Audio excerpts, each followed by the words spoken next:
Alright guys, जैसा कि हमने पिछली वीडियो में देखा था कि सीएसएस कॉम्बिनेटर क्या होते हैं। तो क्या आप जानते हैं कि सीएसएस में डिस्प्ले प्रॉपर्टी कैसे काम करती है? अगर नहीं जानते तो आज की वीडियो आपके लिए है और इस वीडियो को एंड तक देखिएगा ताकि आपको सीएसएस डिस्प्ले प्रॉपर्टी के बारे में पूरी जानकारी मिल सके। मान लीजिए यदि आप एक बड़ा प्रोजेक्ट बना रहे हों, तो कुछ एलिमेंट या टैग को कंट्रोल करके पब्लिश या डिस्प्ले करवाने की आवश्यकता होती है। तो इसका ताकि वेबसाइट का यूज़र एक्सपीरियंस बना रहे, वह ख़राब ना हो, इसलिए हम डिस्प्ले प्रॉपर्टी का इस्तेमाल करते हैं। तो अगर वीडियो पसंद आए तो लाइक ज़रूर कीजिएगा और चलिए शुरू करते हैं आज की वीडियो। तो मैं यहाँ पर एक ट्यूट ट्वीट ट्यूट 23.html नाम का फ़ोल्डर बनाता हूँ और यहाँ पर मैं जल्दी से बिना देरी किए एक्सक्लेमेशन मार्क लगाकर बॉइलरपेट लगा लूँगा। यहाँ पर लिख दूँगा मैं CSS डिस्प्ले प्रॉपर्टी।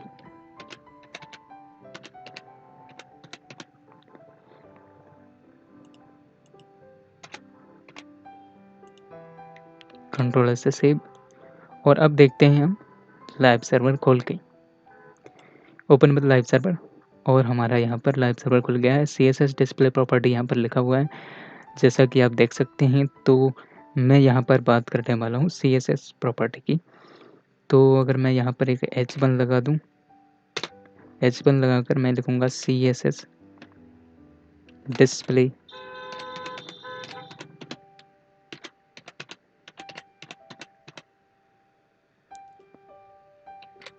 मैंने H1 लिखा, आप देखते हैं तो हमारा H1 भी यहाँ पर आ गया है। और अब हम डिटेल में बात करेंगे कि CSS डिस्प्ले प्रॉपर्टी होती क्या है। तो इस प्रॉपर्टी के ज़रिए आप लेआउट को कंट्रोल कर सकते हो, यानी कि आपको क्या शो करवाना है और वह शो कैसे होना चाहिए, यह सब काम डिस्प्ले प्रॉपर्टी द्वारा ही किया जाता है। सभी एलिमेंट का डिफ़ॉल्ट डिस्प्ले टाइप होता है। ज़्यादातर डिफ़ॉल्ट वैल्यू ब्लॉक और इनलाइन की तरह होती है। ब्लॉक लेवल एलिमेंट एलिमेंट हमेशा न्यू लाइन से शुरू होता है और वह फुल विड्थ को यूज करता है। इसके कुछ उदाहरण ये हैं, जैसे कि ये खुद H1 है, H2 है, H3 है। जो हेडिंग होते हैं हमारे, वो ब्लॉक लेवल एलिमेंट के उदाहरण होते हैं। जैसे कि ये H1 हमारा इसका उदाहरण है, और एक पैराग्राफ है और एक टेबल होता है। जैसे ये टेबल टैग भी हमारा इसका एक उदाहरण है। और अगर लिस्ट की बात करें तो लिस्ट भी एक इसमें से ही एक उदाहरण है। और अगर डिव की बात करें तो डिव भी एक उदाहरण है।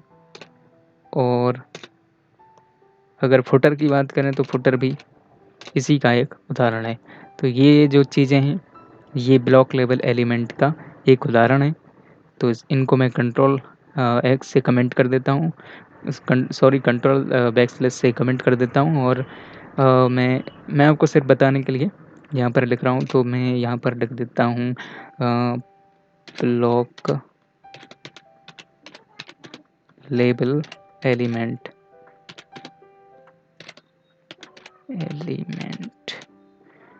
इसको भी मैं कमेंट आउट कर देता हूँ।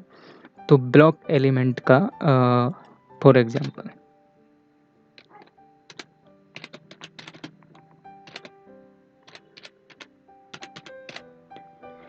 Block level element for example यहाँ पर मैंने लिखा। और मैं आपको बताना चाहता हूँ कि H1 से लेकर जो H6 तक होते हैं वो हमारे ब्लॉक एलिमेंट के एग्जांपल होते हैं और ब्लॉक एलिमेंट होते हैं। और पैराग्राफ, टेबल, लिस्ट, डिव और फुटर भी ब्लॉक एलिमेंट के कुछ उदाहरण हैं। तो अगर हम CSS value of display property की बात करते हैं तो इस प्रॉपर्टी की वैल्यू को आज हम यहाँ जानेंगे। तो जैसा कि आप देख सकते हैं, मैंने यहाँ पर CSS value of display property लिखा है और इनके कुछ उदाहरण यहाँ पर दिए हैं, जैसे कि इनलाइन है, इनलाइन ब्लॉक है, नन है, टेबल है, आइटम लिस्ट है। तो ये हमारे CSS वैल्यू की डिस्प्ले प्रॉपर्टी हैं। तो अब हम इनलाइन एलिमेंट की बात करते हैं। इस एलिमेंट द्वारा वैल्यू एक ही लाइन में शो होती है। वैसे यह कई में एलिमेंट बाय डिफ़ॉल्ट होता है। इसको डिस्प्ले इनलाइन द्वारा डिफ़ाइन किया जाता है। इस प्रॉपर्टी में आप हाइट और विड्थ को ऐड नहीं कर सकते हो। यदि आप ऐसा करोगे तब भी हाइट और विड्थ से आउटपुट में कोई डिफरेंस नहीं आने वाला है। उदाहरण के लिए अगर मैं जैसे मैंने पिछली वीडियो में बताया था तो आप देख सकते हैं मैंने शायद था। तो जैसा कि आप देख सकते हैं मैंने यहाँ पर बताया था कि कैसे आप अपनी हाइट और विड्थ को इसमें एडजस्ट कर सकते हैं। तो ये मैंने इनलाइन के बारे में बताया था। इनलाइन में अगर आप हाइट और विड्थ डिफ़ाइन करते हैं तो वो एक्सेप्ट नहीं करता है। डिस्प्ले इनलाइन एक्सेप्ट नहीं करता है हाइट और विड्थ को, क्योंकि ये अपनी आज़ादी के लिए, अपने इंडिपेंडेंट के लिए है। डिस्प्ले इनलाइन इंडिपेंडेंट होता है, बिना हाइट और विड्थ के ये काम करता है। ये इसमें अगर आप हाइट और विड्थ डिफ़ाइन भी करते हो तब भी ये एग्जीक्यूट नहीं करता है अपनी वेबसाइट में। तो हम यहाँ बात कर रहे हैं सीएसएस डिस्प्ले इनलाइन की। और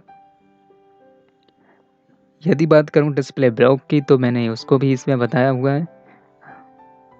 जैसे कि आप देख सकते हैं डिस्प्ले ब्लॉक भी मैंने इसमें बताया हुआ है, जिसमें मैंने हाइट और विड्थ दी हुई है।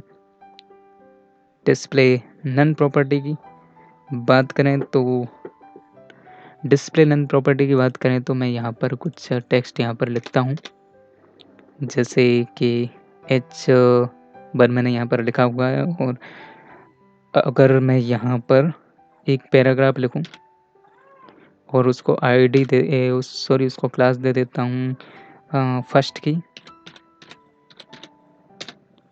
एंटर प्रेस किया और मैंने यहाँ पर लॉरेम लिखकर कुछ टेक्स्ट इसमें डाला। टेक्स्ट डालने के बाद मैंने इसके अंदर डाल दिया एक स्पेन यहाँ पर डाला और उसको मैं क्लास दूंगा एक ही।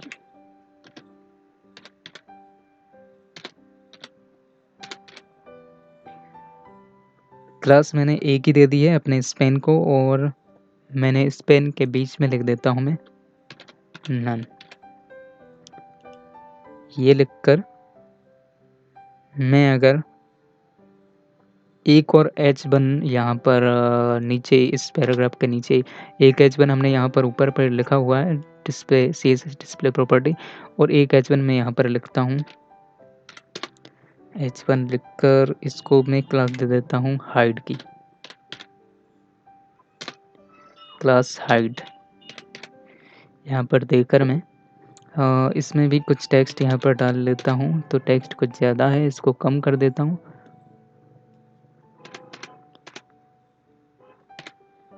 कंट्रोल से सेव। अब देखेंगे तो हमारे ब्राउज़र में कुछ यहाँ पर हमारा पैराग्राफ है और ये CSS डिस्प्ले प्रॉपर्टी है, और ये हमारा दूसरा H1 है जो हमने नीचे डिफ़ाइन किया है।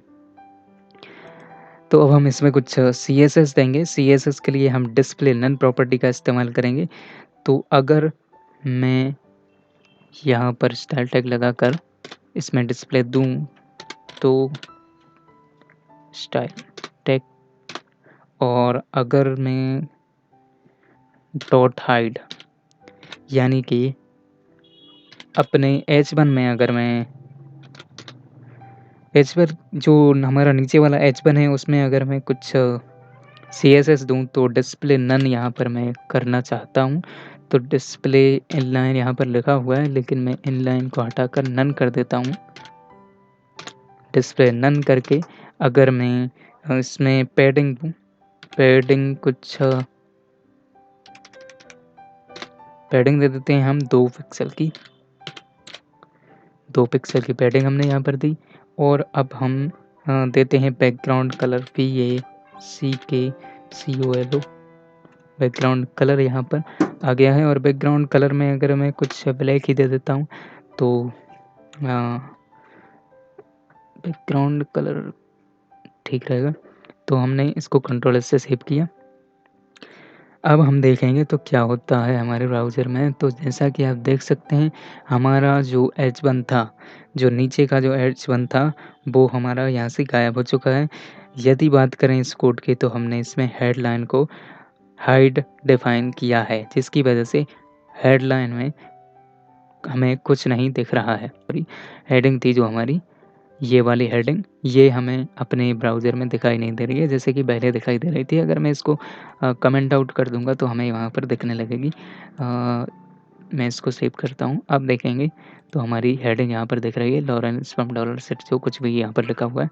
अगर मैं इसको अनकमेंट कर दूँ, तो जैसा कि आप देख सकते हैं, मैंने यहाँ पर अपनी इसको अनकमेंट कर दिया है। अब हमें यहाँ पर हमारी हेडिंग दिखाई नहीं दे रही है। तो मैं यही कहना चाहता हूँ कि अगर हम डिस्प्ले नन का इस्तेमाल करते हैं, तो हमें हमारा जो अ, हमने जो हेडिंग डिफ़ाइन की है या डिस्प्ले नन डिफ़ाइन की है सीएसएस में, इसकी वजह से हमारी जो हेडिंग है वो वहाँ पर दिखाई नहीं दे रही है ब्राउज़र में।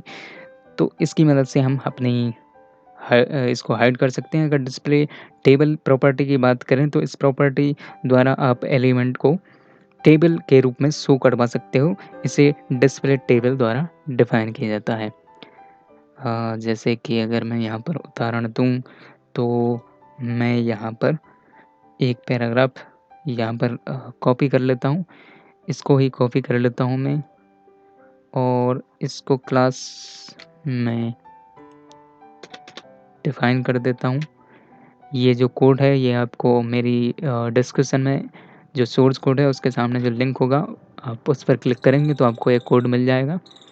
और मैंने यहाँ पर एक पैराग्राफ लिखा है, उसके अंदर क्लास ए डिफ़ाइन करी है और मैंने जो कुछ यहाँ पर लिखा था H1 और पैराग्राफ पिछला वाला, उसको मैंने कमेंट आउट कर दिया है। और मैं यहाँ पर भी पैराग्राफ को फर्स्ट की क्लास दूँगा और अपने स्पेन को क्लास ए दूँगा और उसके अंदर नन की जगह लिख दूँगा टेबल।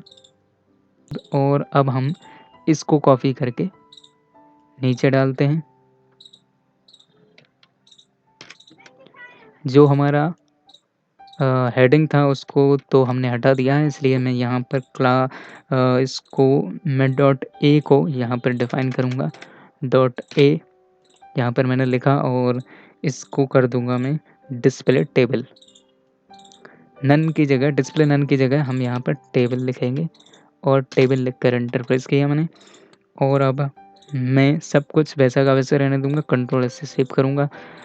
अगर मैं इसको अभी कमेंट आउट कर दूँ और आपको ज़्यादा सिंपल अगर दिखाऊँ, तो आप देखेंगे कि हमारा पैराग्राफ कैसा दिख रहा है। बिल्कुल सीधा-साधा पैराग्राफ यहाँ पर हमें दिख रहा है। बिल्कुल नन है, कुछ भी उसमें सीएसएस हमने डिफ़ाइन नहीं करी है। अगर मैं इसको कमेंट आउट कर दूँ और अब देखूँ, तो अब आप देख सकते हैं कि हमारा यहाँ पर टेबल या आ चुकी है। जो हमने स्पेन के अंदर जो टेबल लिखा था वो हमारा अंदर इस पैराग्राफ के अंदर आ चुका है, मतलब बीच में आ चुका है। और कुछ जो हमारा टेबल के जो आगे का टेक्स्ट था वो ऊपर पहुँच गया है और जो टेबल के बाद का टेक्स्ट था वो नीचे आ गया है।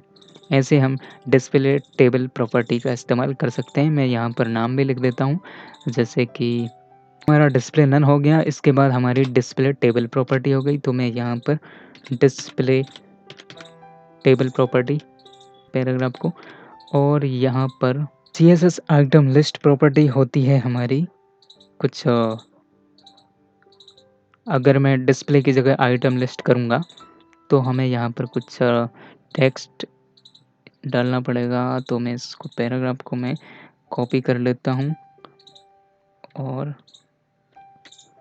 नीचे पेस्ट कर लेता हूँ। ये हमारा पैराग्राफ है और इसको मैंने डिस्प्ले फर्स्ट पैराग्राफ को फर्स्ट की क्लास दी है। और अगर मैं स्पेन को मैंने क्लास ए दी है, लेकिन मैं टेबल की जगह यहाँ पर डिस्प्ले कर देता हूँ। ये हमारा डिस्प्ले हो गया। अब मैं एक और स्पेन लिखता हूँ नीचे, उसको भी मैं क्लास दूँगा, एक आइटम लिस्ट कर दूँगा, आइटम लिस्ट यहाँ पर कर देता हूँ मैं। और अब हम देखेंगे तो हमारे ब्राउज़र में एक कर देता हूँ। अब हम देखेंगे तो हमारे ब्राउज़र में दिखेगा कुछ ऐसा। जो कि यहाँ पर दिख रहा है डिस्प्ले और डिस्प्ले आइटम हमारा यहाँ पर लिखा हुआ है बीच में छोटा-सा दिख रहा है। लेकिन अगर मैं इसमें सीएसएस डिफ़ाइन करूँ तो हमें यहाँ पर लिखना है सीएसएस हमें डॉट ए को कॉपी करके नीचे पेस्ट कर लेना है। सीएसएस देंगे डिस्प्ले टेबल की जगह डिस्प्ले आइटम लिस्ट कि हम यहाँ पर सीएसएस दे देंगे आइटम लिस्ट आइटम हम यहाँ पर लिखेंगे कंट्रोल एस से सेव करेंगे। अब हम देखेंगे तो हमारे ब्राउज़र में एग्जीक्यूट होगा डिस्प्ले और आइटम लिस्ट। जैसा कि आप देख सकते हैं डिस्प्ले टेबल में हमारा सिर्फ़ उतना ही एग्जीक्यूट हुआ था जो कि हमारा टेक्स्ट था, जितना हमारा टेक्स्ट था। लेकिन डिस्प्ले लिस्ट आइटम में हमारा पूरा का पूरा जो हमारी बिट थी वो उसने ले ली है और पूरी की पूरी बिट पर उसने कब्ज़ा कर लिया है। जैसा कि आप देख सकते हैं डिस्प्ले में जो इस पहले स्पेन में जो मैंने डिस्प्ले टेक्स्ट दिया है उसने भी पूरी बिड्थ यहाँ पर ले ली है और दूसरे स्पेन में जो मैंने आइटम लिस्ट दिया है उसने भी पूरी बिड्थ यहाँ पर ले ली है। अपने जितनी भी बिड्थ उसको मिल रही है उसने पूरी बिड्थ वहाँ पर ले ली है। तो ये हमारी डिस्प्ले लिस्ट आइटम की प्रॉपर्टी होती है। तो मैं यहाँ पर लिख दूँगा डिस्प्ले इसको कंट्रोल बैकस्लैश से मैंने कमेंट किया और इसको मैं कमेंट नहीं करता हूँ। आपको ये कोड मिल जाएगा। आप ये कोड मेरे डिस्क्रिप्शन से जैसा कि मैंने पहले बताया डिस्क्रिप्शन से ले सकते हैं। और अगर आपने इस प्लेलिस्ट को एक्सेस नहीं किया तो इसको भी एक्सेस कर लीजिए। मेरे डिस्क्रिप्शन से ही जाके इसको एक्सेस कर लीजिए, यहाँ से बुकमार्क कर लीजिए और इसको सेव कर लीजिए ताकि आप पूरी वेबसाइट यहाँ पर बना पाएँ और शुरू से आप ये कोर्स देखिए ताकि आपको शुरू से नॉलेज हो कि एचटीएमएल कैसे यूज़ होती है, सीएसएस कैसे यूज़ होती है और आगे हम सीएसएस के बारे में और भी बहुत कुछ सीखने वाले हैं। तो बने रहिए मेरे साथ और चलिए आज की वीडियो में इतना ही था। मिलते हैं नई वीडियो में, नई जानकारी के साथ, नई क्वालिटी के साथ। जय हिंद, जय भारत।